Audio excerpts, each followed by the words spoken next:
Good evening and welcome to Studio 1105. I'm Sam Heiliger. College students display their abilities in the job market with their resumes, cover letters, e-portfolios, and more. Since most interviews expect these artifacts, having advanced writing skills is a must. If you have the desire to develop your writing skills, join the Miller Writing Center on September 15th from 3 to 4:30 as they host their new workshop series, World of Wordcraft. The workshop will be geared towards assisting students increase their sentence-level writing and address issues such as sentence clarity, variety, and mechanics. Each session will build upon previous workshops. Registration is free but required. For the full schedule and to register, visit wp.auburn.edu/writing/center. Auburn soccer won their first SEC game of the year against the Vanderbilt Commodores. Eagle Eye reporter Meredith Berto covered what you may have missed. On Friday evening, the Auburn Tigers faced their first SEC opponent of the season and ended their two-game losing streak with a 2-1 win over the Vanderbilt Commodores. Both teams had a physical game, with Auburn committing 10 fouls and Vanderbilt committing 13. In the 14th minute, Brooke Ramsier scored the first goal of the game for Auburn and put the Tigers up 1-0. Both teams had several scoring opportunities, with Auburn shooting at the goal 14 times and Vanderbilt shooting 7 times. The second goal of the game did not come until the second half when Kristen Dodson scored in the 73rd minute, putting the Tigers up 2-0. The Commodores responded quickly with a goal by Sasha Gray in the 74th minute. However, it was not enough, and Auburn was able to hold on thanks to Sarah LeBeau's 2 saves. Auburn's next opponent will be the Baylor Bears at the Auburn Soccer Complex Sunday at 2. For Eagle Eye Sports, I'm Meredith Brito. The ladies will continue their season this Sunday against Baylor at 2. A drug-free campus is what every school strives for. Auburn encourages the entirety of the Auburn family to review their drug-free campus and workplace documents. This includes policies, programs, and services that address drug abuse intervention. If you have any questions, email hpws@auburn.edu. Are you interested in learning about the war eagle and other birds of prey at the Southeastern Raptor Center's educational show? Eagle Eye TV reporter Melissa Mitchell covered how you can make that a reality. On the Friday before a home football game, the Southeastern Raptor Center hosts their program, Football, Fans, and Feathers, to inform the Auburn community about the birds of prey. That's the last thing about seeing. We wanted to give the public an opportunity to come to the Raptor Center and see this local resource of educational bird shows right here in their own backyard. During the show, trainers facilitate a flight demonstration of hawks, owls, falcons, and Auburn's battle cry bird, the war eagle. All birds used in the programs are permanent residents of the Southeastern Raptor Center. Trainers like myself make sure that the birds are very well conditioned to being around the public and calm and relaxed and comfortable around people. Audience members have the opportunity to ask trainers questions and take photos with the birds. Fans can also schedule the war eagle and other birds to make an appearance at private events. I think this presentation excited Auburn fans because we got to see Spirit and it's 20 years old now. Melissa Mitchell, Eagle Eye News. For more information on how you can attend this event, head to www.auburn.edu/raptor. Coming up, you will hear from Will Fairless with everything happening around the globe. You're watching Eagle Eye TV, Channel 6. So, I just moved in with this family, and it's embarrassing. The little one, he likes to go outside and crawl around in the giant litter box. I don't know what he's doing. I mean, I was born and I knew how to use the litter box. Look at that! That's disgusting! Oh, poop already! You're making me nervous. Oh, okay, I can't look at this anymore. I really hope he grows out of this, for his sake.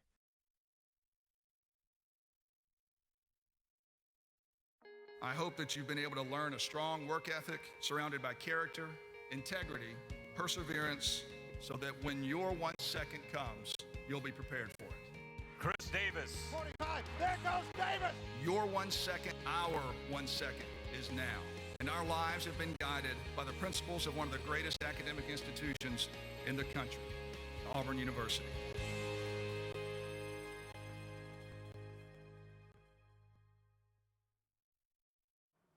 Hey guys, I'm Will Fairless, and this is Auburn Global. Lights of the Twin Towers in New York City shine to honor those lost on 9/11. 9/11 is a day we will never forget. From Ground Zero to the new Freedom Tower, it stands for every life lost, and America joining together as a nation.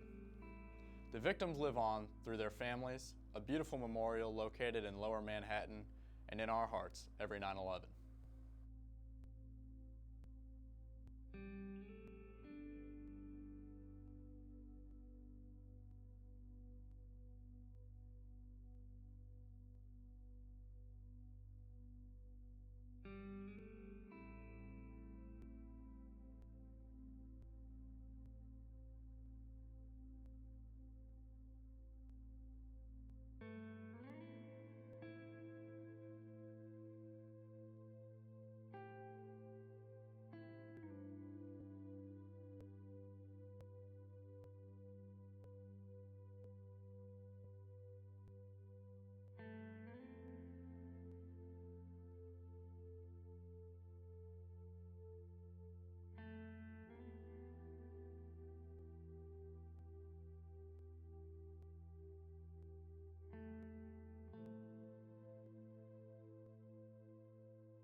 Heavy downpours in North Korea have led to extreme flooding.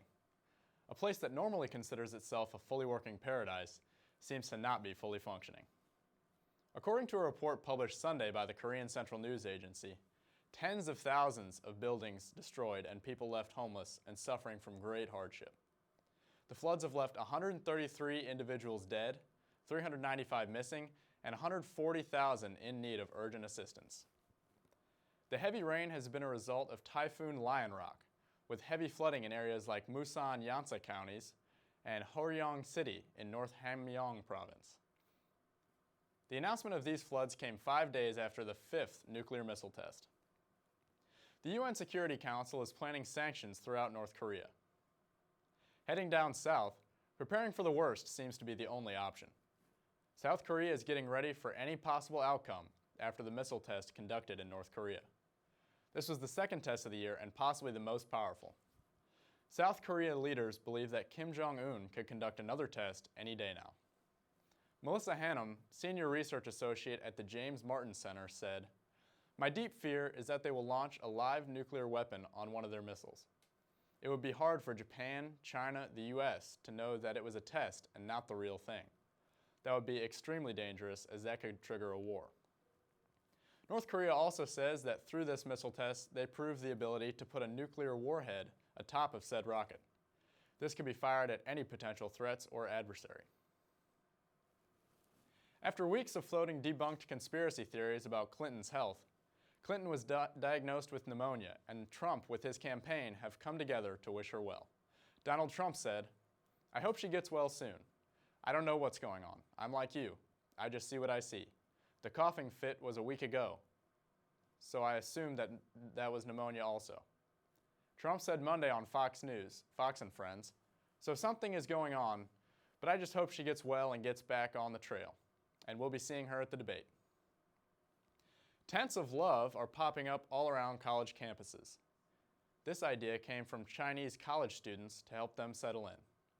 They have turned their gyms into campsites for their moms and dads, most of whom have traveled many miles just to say goodbye.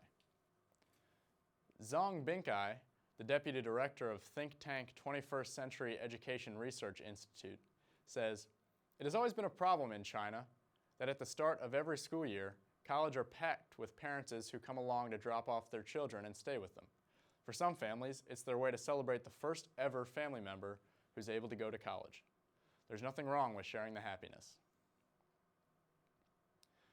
The civil war in Syria is one of the bloodiest in world history, and it's also extremely complicated. The war started with the uncontrollable uprise of President Assad, which has now turned into a free-for-all. Control of the country is mostly in the hands of Syria itself. However, the country is under attack from all sides. So who fights who? The list goes as follows. Turkey, the U.S. former Nusra, Iran, Russia, Hezbollah, and the Syrian government are all attacking ISIS. Also, the Kurdish YPG and its allies, rebel groups such as Free Syrian Army and the Syrian Democratic Forces, are fighting ISIS. However, that's just the start. The Iranian-supported Hezbollah militia backs Assad, and the U.S. backs YPG. Turkey dislikes YPG out of Kurdish fear. Turkey is allowing the U.S. to bomb ISIS via a base within their country as allies. That's all for Auburn Global this week. Up next, we'll hear from Sam with more. You're watching Eagle Eye TV, Channel 6. This is a place where it only takes a second to imagine your future. Grasp a new concept in class. Inspire a child's curiosity. Discover a real-world solution. Seize an unexpected opportunity. There goes Davis! This is where you gain the preparation, confidence, and determination to succeed. This is Auburn.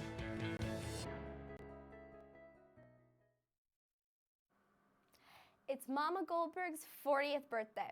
The past 40 years, Mama Goldberg's Deli has been busy lifting spirits and providing delicious food to the people of Auburn. On September 22nd, head out to any Mama Goldberg's Deli and celebrate with birthday goodies, including the release of the book Mama's Love. Nick Davis, president of Mama G's Inc., says that we felt our 40th birthday was the perfect time to honor founders Don and Betty Dement, as well as celebrate all those who have contributed to making Mama's a special place for generations with the publication of Mama's Love. There will also be several book signings held throughout the month of September and October. Head to www.fotmamagoldbergsdeli.com for more updates and other news. Everyone at Auburn seems to have some sort of issue with parking services and the general parking situation.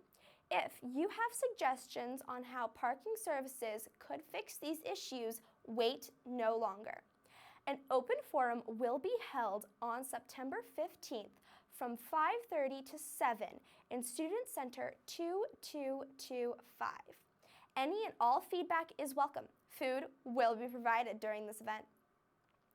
Terrell Stayhorn is an American scholar and award-winning faculty member at Ohio State University, and he's coming to Auburn. Stayhorn will be here to host 3 sessions throughout the day of September 19th in Student Center 2222. These sessions will be about student achievement, diversity, and student learning. Anyone can attend these sessions. The schedule is as follows.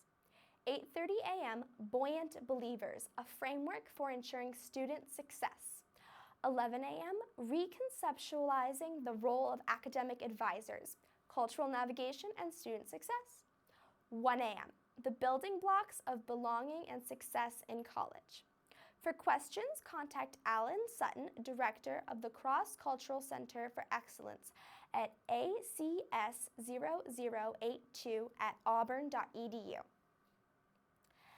Families in Auburn gather under their tents every Saturday to tailgate. The tents have unique names, and each family has a special story for how they came up with their name. Any home game here at Auburn, you can catch these big white tents on the green space in front of the stadium, and every tent has its own story. This past Saturday, I was able to catch up with a few of the tent owners and ask how exactly they come up with their tent names. Our tent is the Top Tier Tigers. And we're the Top Tier Tigers because this is our first year and we split off from another tent, and we feel like this is our top tier group of friends, and we get together every Saturday to cheer on the Tigers down here at Auburn. So we're Eagle. And we chose the name Boom because we have an explosive defense. And we chose Peeps on the Plains because we have 4 very good families from Orlando who all went to school here with our children, and they're our best friends, so they call us their peeps. So we chose Peeps on the Plains. Next time you are on the green space before or after a game, stop by and ask your fellow Auburn fans under the tent how they came up with their name. In Auburn, Michaela Bostic, Eagle Eye News. Tailgating just wouldn't be the same without each of these unique families. Giving is always a great way to start your week. From September 26th to the 30th, Auburn University's campus food pantry is reaching out to students, faculty, and staff to help stock the food pantry shelves. You can drop off your non-perishable food items at the FOI information desk located in the second floor of the Student Center.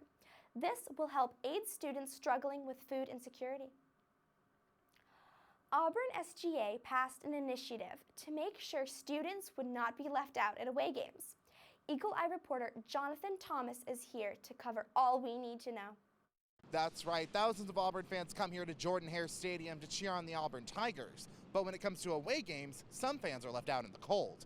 Luckily, SGA recently passed an initiative that would allow Auburn students to cheer on the Tigers wherever they may go. There's no greater feeling in the world than cheering on your Auburn Tigers.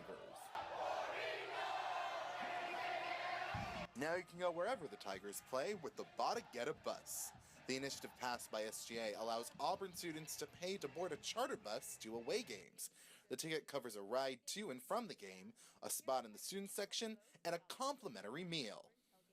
A lot of it has to deal with transportation. Like, the reason I wouldn't go to an away game is because, like, right now I don't have a car, so I feel like it's easier if Auburn provided transportation to go to the game.